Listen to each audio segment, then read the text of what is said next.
In this video, we're going to focus on using EQ in a creative way, and we're going to zero in on the lead singer here. Here's what she sounds like in the mix. Very superstitious, writings on the wall. She's great. Now, we haven't added any kind of compression or time-based effects. We'll do that in later videos.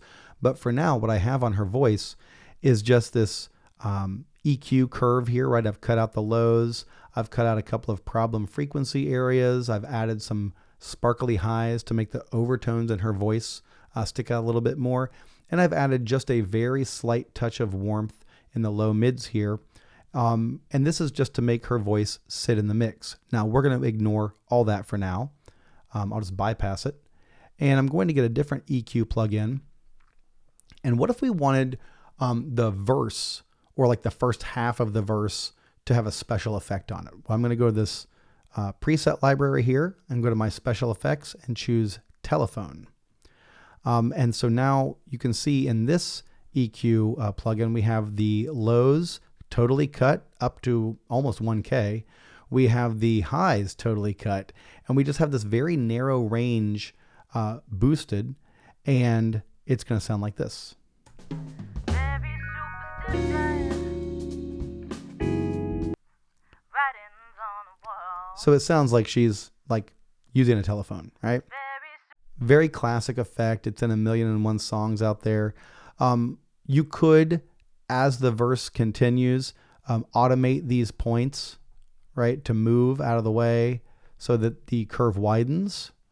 Very superstitious, And then at some point you could have it disappear altogether. writings on the wall.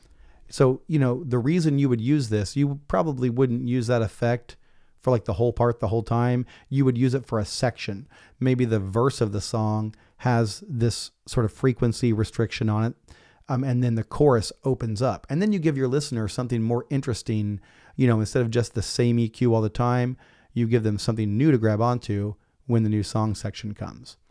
Another very common way of using EQ in a creative way is this sweeping filter, right? This low pass filter.